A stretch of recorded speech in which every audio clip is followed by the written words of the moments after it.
Welcome to Friday Night Chats with Garage Geek. Now, you may think that Garage Geek has gone off the deep end. And I'm going to admit, Los Angeles is so hot right now. I have 2 fans on me, and I'm still hot. But no, I didn't fry my vein and snap. Mark Morris did a video where he put on makeup like Alice Cooper to go over the album Billion Dollar Babies, and I thought I would show him support. And I don't know what happened once I had that what do you call it, eyeliner pencil in my hand. I just kind of went crazy. I don't think Garage Geek can ever do something subtly. He's got to go all out. And I mean, I had to like rub all this stuff in, and then when I was putting it up here, I had to like rub it all up here because of my, what do you call it? Like my hair is not thick there. And you can see, what is it? Receding hairline, whatever. So I had to like rub it all up in there. So anyways, Mark, I appreciate your video, and I decided that I wanted to show you some support. And you know what? This is a lot of fun. I love dressing up and doing this kind of stuff. So if any of you out there want to show some support and just throw some makeup on your face, go for it. It's a lot. I think it's a lot of fun. I don't know what the result is, because this is not Alice Cooper. This is not a clown. I don't know. And I hope this stuff comes off, because I don't want to go around for a week looking like a reverse raccoon or something. But anyways, Mark Morris, thank you so much. I'm enjoying your videos. And I actually wanted to do a take on your Billion Dollar Babies, because I like Killer and I like Goes to Hell. I love Goes to Hell. And I was going to challenge you and say one of those is the better album, but it's been so hot, I just can't do anything right now.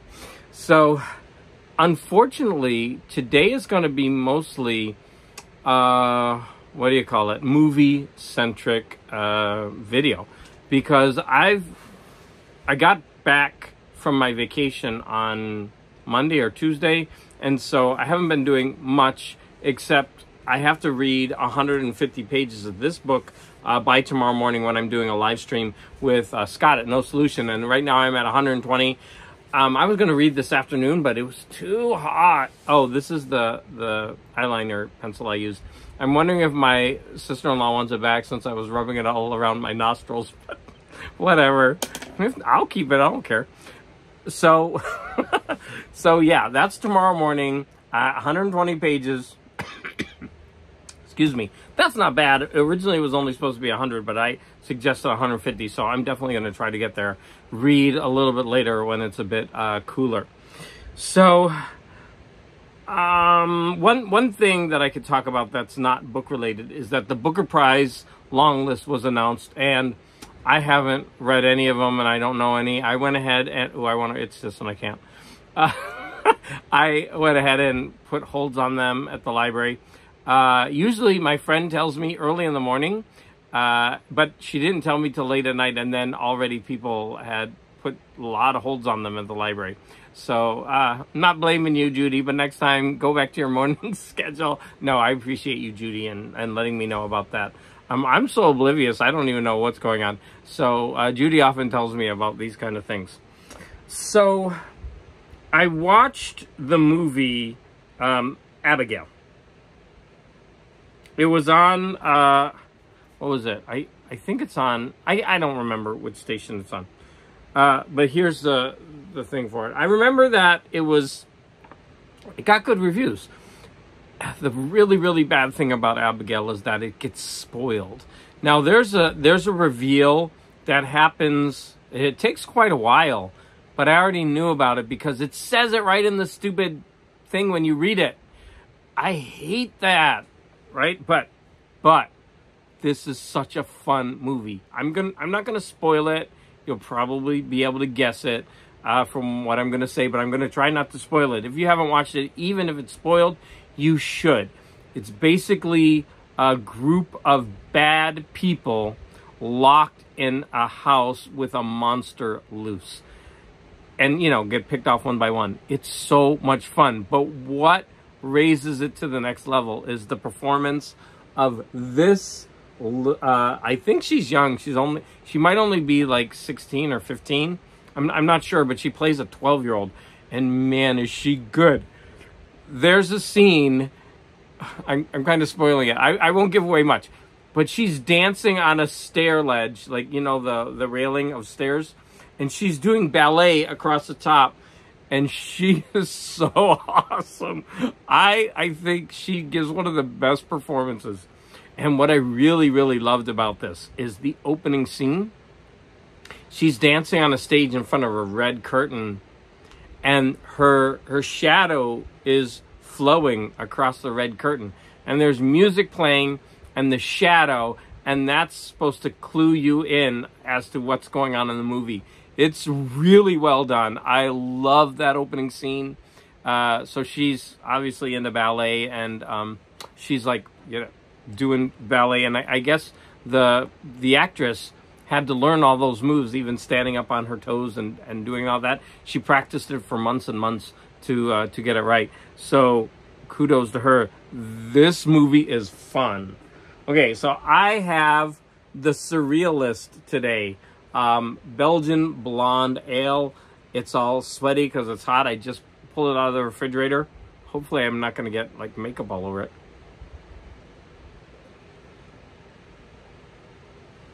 Should I have done that on camera? No, but man, it's so hot. Just give me a break out there, okay? I mean, I'm all drippy and makeup-y. So, Abigail, I want to say 5 out of 5 just because it's so much damn fun. But I'm going to be realistic and give it a 4.5. Okay, it's such a fun movie, though. And the little girl's performance is the best. Oh my gosh, I'm totally gonna spoil it, because the next movie I watched because of Abigail. And I went back. Oh yeah, this is a huge spoiler. Sorry everybody, I'm gonna spoil the movie. So I went back and watched Dracula's Daughter. And I was like wondering like how I was gonna watch this movie, because Abigail is very loosely based on this movie. It really doesn't have anything to do with it at all. And so Mark was, hey, you showed the Dracula set and it's in that. And I'm like, oh yeah, so I have the DVD. So I know I have the VHS. But I went ahead and watched this movie, and this movie is pretty slow, but it was enjoyable, and it's got some pretty controversial stuff in it, because there's a lot of like hidden lesbian scenes in this movie.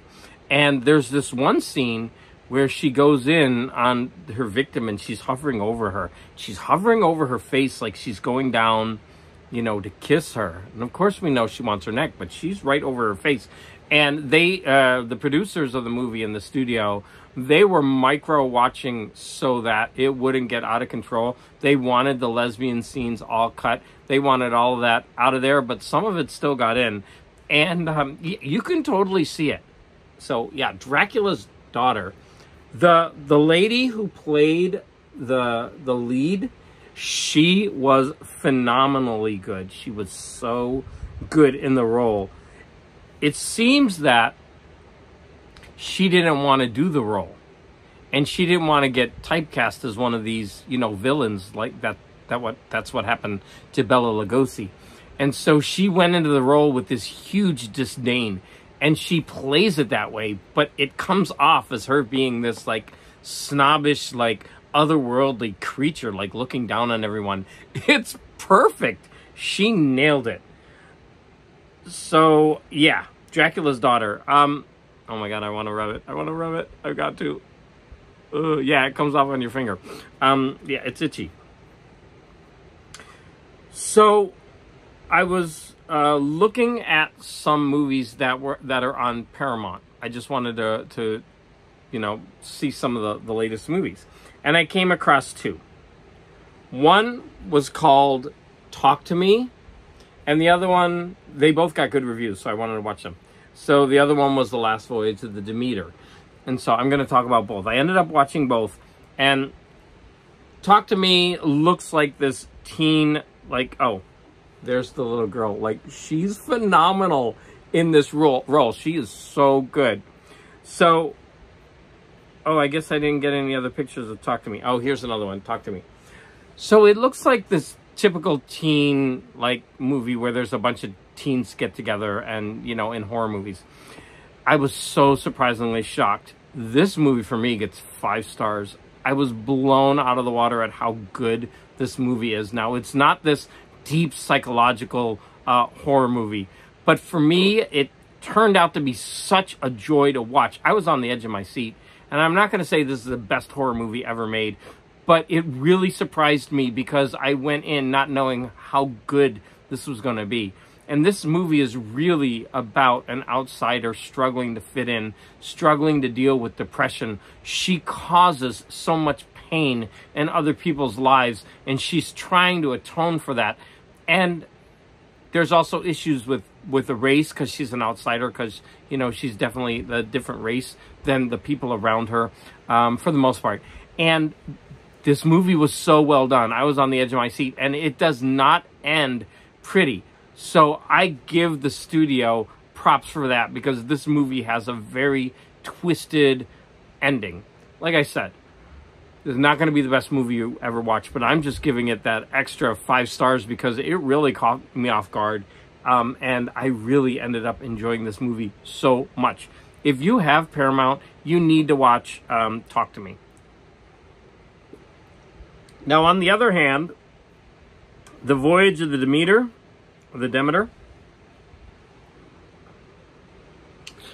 was just okay. I didn't hate it by any means. I thought it was well done. But the interesting thing was I was going on a little bit of a Dracula kick, and this is taken from a chapter of Bram Stoker's novel where Dracula has to get from his native country, I think it's Transylvania. So he's got to get from Transylvania to England, and he hires passage on a ship, and supposedly this is what happens on the voyage. So Dracula is very much a creature Dracula, like a beast feeding off of the people on the ship. Now he's disturbed. He actually has someone that he's feeding on to sustain him through the voyage, but the casket that he was in, or the big box, wasn't secured properly and smashes, and they find her. And for the rest of the movie, he's hunting the rest of the members of the ship. It is well done. There are some really creepy moments. The effects of this, the makeup, was really cool. Like this thing looks like a creature that you do not want to mess with, and a lot of fun. But for me, I'm going to say that this is just a 3 or a 3.5. Even though it's a fun movie, it didn't really bring a lot new to the whole movie watching experience, right, for horror fans. But it was fun, and it was definitely well done. I watched the first season of the show Halo, which is on Paramount. I've been meaning to watch this for a while, and it actually has a second season. At the beginning of it, I was really pumped. It was really good, and I was watching it on the airplane. But by the end of the season, like it had a little bit of a dip in the middle, and the end of the season was about wrapping everything up. I'm going to say that this show is just okay. I wouldn't, like, run out and get Paramount just to watch this show. It's definitely not bad at all. And honestly, I'm looking forward to watching season 2. I really think, like, they built up the characters. The sci-fi effects are amazing. Everything about it was fun. It just deals with a lot of the same themes of, war between two different cultures that don't understand each other, and brutality on both sides, and AI, and all that kind of stuff. And I saw glimpses of The Expanse in this, which isn't a bad thing. So I would say that if you like sci-fi, you should probably give this a try. I'm not going to say that this is a must-watch, but it was definitely a lot of fun. I had fun with it. So I just can't, like, highly recommend this movie. Here's another scene. Oh, this was... So I was watching the DVD, and that was actually the menu screen. And I took a picture of it on my TV, Dracula's daughter, because I wanted you to see the actress, and that's like how she looks down on everybody like that. I think I did that well with my makeup. So there she is. Her name's like Madame Zablinski or Zolinska or something like that.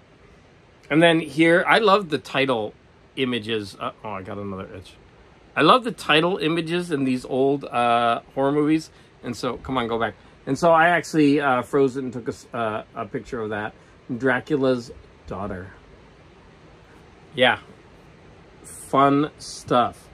All right, so that's almost everything. I mean, I really have been spending a lot of time reading this, and I'm not going to talk about it because I'm going to talk about it tomorrow at 10 a.m. But I've been really enjoying it. It's got its moments. I'm not going to talk about it more than that, but yeah, I'm having a lot of fun with it. I was also reading more of The Winter Soldier. I actually wanted to finish it to review it for this video for tonight, but I'm only about halfway, and I'm really enjoying this. So Larry's Library, he's waiting for me to do a full review on it. But Larry, I know I'm going to say that this is great. It's a great piece of comic book storytelling.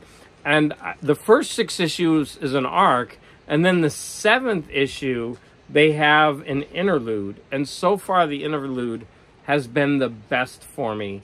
So what they do in this